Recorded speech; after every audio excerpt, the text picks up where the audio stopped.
Você já assistiu A Múmia?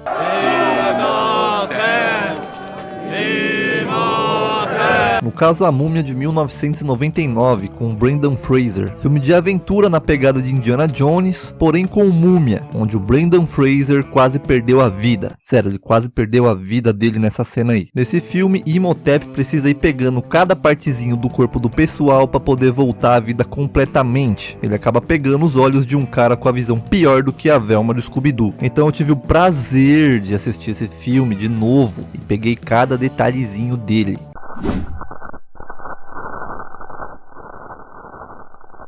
O filme começa contando a história na antiga cidade de Tebas, no ano de 1290 a.C. Seti-1 é o faraó da cidade, Sete, e não 171, tá? Tebas foi uma cidade real do Egito, porém a esfinge e as pirâmides que aparecem aí são da cidade de Gizé. E por incrível que pareça, nessa cena de abertura aqui tem pouco CGI. Essas estruturas são miniaturas, esculpidos e pintado pelo pessoal da Industrial Light and Magic, que é uma empresa de efeitos visuais. Eles que fizeram inclusive o CGI do filme. A cena pode ter ficado um pouco bizarra e meio artificial demais, isso por conta da iluminação da cena, que foi feita usando CGI, ou seja, estruturas reais, iluminação CGI. Na cidade também residia o Imhotep. No filme o cara virou um vilão, uma múmia assassina amaldiçoadora do mundo. Na vida real, Imhotep foi um arquiteto brilhante do Antigo Egito, tendo projetado a primeira pirâmide de degraus e uma das primeiras grandes estruturas de pedras do mundo. Além disso, ele era médico. Seu conhecimento era tão top que milhares de anos após a morte dele, ele era venerado como um deus da medicina e sabedoria. Vai ver que na época não tinha internet, o pessoal passava o tempo estudando e fazendo estrutura. Porém, no filme colocaram ele como se ele fosse um assassino que mexe com magia negra e é uma múmia maligna. E também um degustador de casadas. Calma, você já vai entender. Inclusive a tradução literal de Imhotep significa aquele que vem em paz.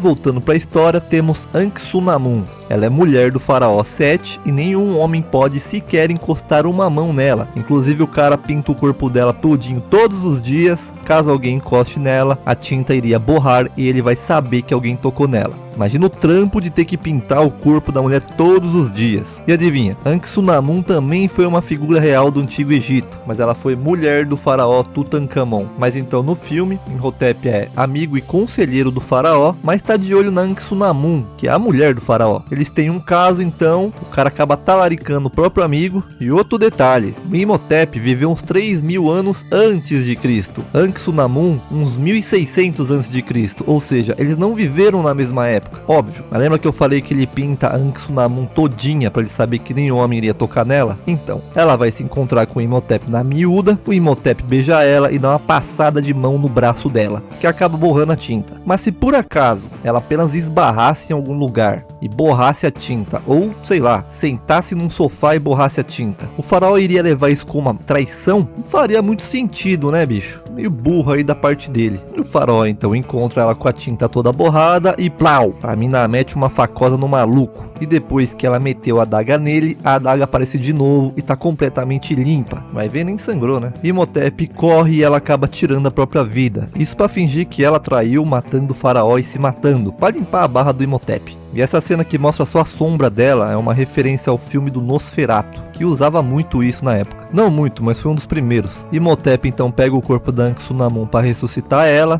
Ele vai para Ramunaptra, a cidade dos mortos, para roubar o livro dos mortos para fazer o ritual de magia negra para reviver ela. Esse livro do filme teve como inspiração o Necronômico do filme Evil Dead de 1981. Inclusive antigamente, né, no Egito Antigo, essas inscrições não estavam em um livro, mas sim em papiros que foram escritos por vários autores e só foram reunidos em um livro em 1842. Então, antes de conseguir terminar o ritual, Imhotep é pego pelo exército do faraó e os caras jogam uma maldição nele, o famoso Rondai. A maldição é o seguinte: ele seria enterrado e a tumba dele seria protegida por esse povo aí, os Medjai. Só que se por acaso alguém conseguisse ressuscitar ele, ele voltaria dominando o mundo, sendo invencível, imortal e com uma par de pragas. Pra que isso, cara? Tipo, dane-se o pessoal do futuro, né? Se forem fazer alguma coisa. Loucura, velho. Se passam então 3.000 anos desde esses acontecimentos e a gente conhece o Brendan Fraser, ou Rick O'Connor, primo do Brian O'Connor. Olha aí.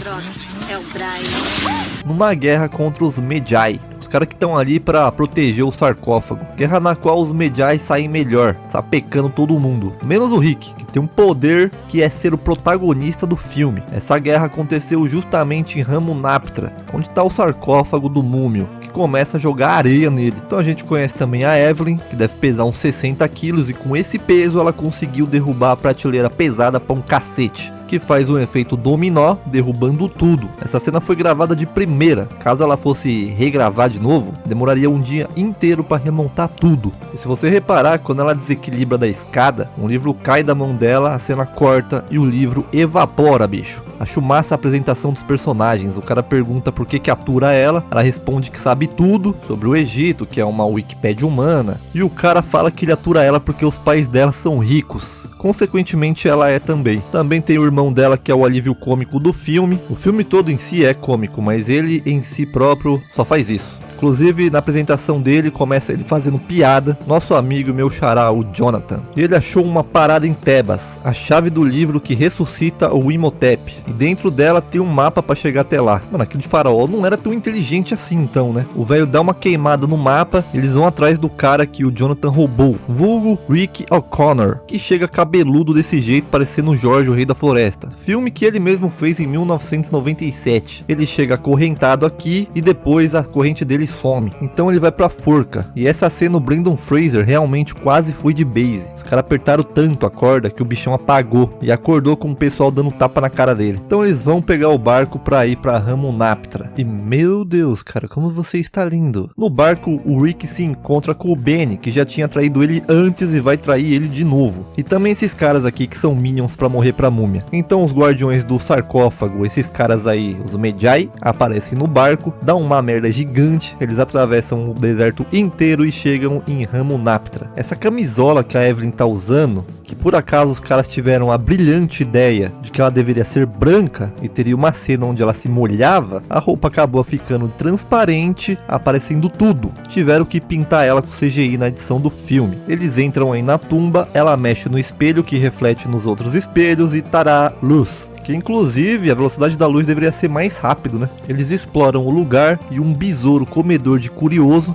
entra nesse vacilão e ele acaba sendo a primeira vítima. E depois de uma terrível morte de um companheiro de expedição deles, eles simplesmente vão fazer uma fogueira suave. Os Medjay aparecem de novo, que é liderado por esse cara, o Ardets Bey, espero ter falado certo, que no final do filme era pra ele perder a vida. Mas ele foi tão bem, gostaram tanto dele que acabaram deixando ele vivo e aparece inclusive no segundo filme. O filme é um remake do filme de 1932, e um dos nomes que o Imhotep usa quando ele vira humano, lá no filme de 32, é Ardet Bey, ou seja, o nome dele aqui é uma homenagem ao antigo filme da múmia. Então os caras saem se matando aí até que o Ardet Bey para e fala: gente, para com a violência, que acabou. Então ele avisa pro pessoal ali: gente, isso aí que vocês estão fazendo é perigoso, hein? Mas cuidado aí, hein? E vai embora. Já avisei que vai dar merda isso. E cara, dá pra ver claramente que algumas pessoas morreram ali nessa batalha. E eles voltam pra fogueira e bebem como se nada tivesse acontecido. O verdadeiro porquê deles estarem lá é porque eles querem o livro de Amun-Ra, que é um livro feito completamente de ouro. Enquanto isso, essa rapaziada aí procura outras coisas e acha um livro da morte. Aquele livro da maldição lá atrás. Que inclusive tem esse aviso aí, ó. A morte virá alada e veloz para aquele que abrir a arca.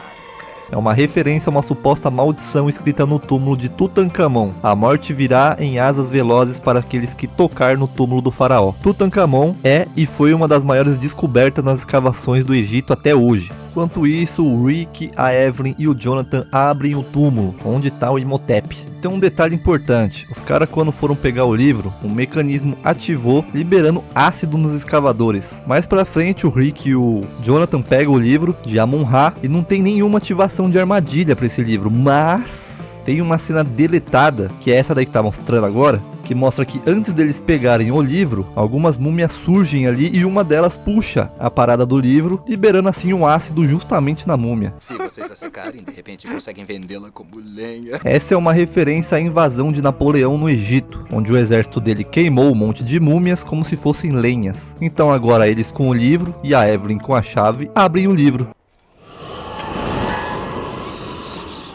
Só de ter acontecido isso, você já deveria ter fechado o livro, Evelyn. Mas não, ela lê o livro, que acaba revivendo a múmia e liberando as 10 pragas do Egito. Ei! Ei!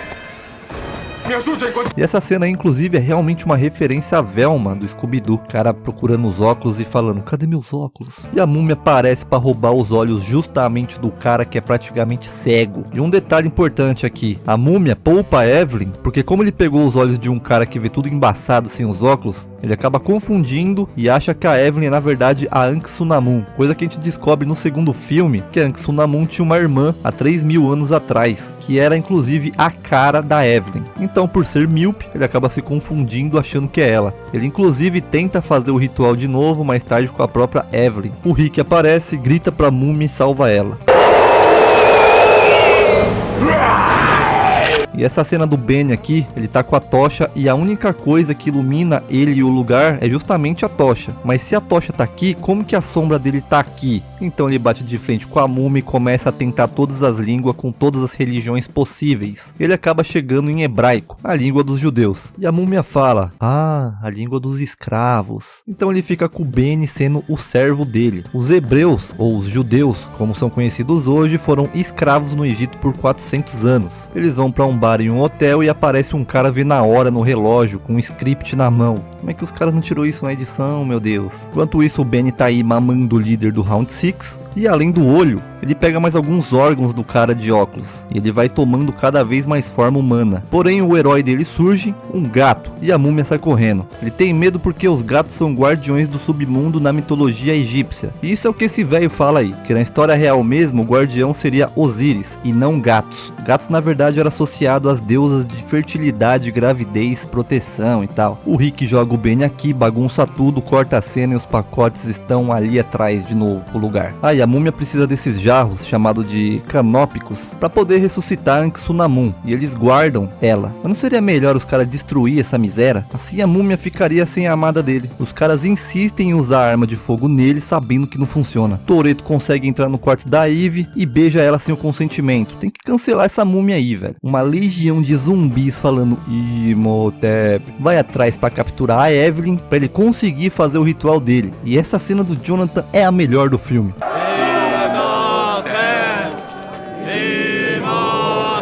Eles fogem de carro, mas Imhotep acaba conseguindo pegar a Evelyn. Então eles vão atrás dela para poder resgatar em Ramunaptra. Um daqueles escaravelhos carnívoros entra no Jonathan e o Rick corta ele com uma faca para poder tirar o bicho de dentro dele. Mas se você for ver bem, não tem nenhum corte aqui, nem sangue. Imhotep chama a tropa de múmias dele para proteger ele de fazer o ritual. Sem querer os caras acham isso, o tanto de poeira que tem aí, provavelmente eu morreria de rinite alérgica. Nessa cena que o rato anda na Eve e ela vira e o rato cai nessa múmia, realmente é uma pessoa maquiada aqui. E o rato não deveria pular nela, se você reparar bem ela dá uma leve mexida na mão dela. Mas já cortam a cena. Cortam a cena porque a atriz que estava maquiada ali ficou com medo e pulou gritando.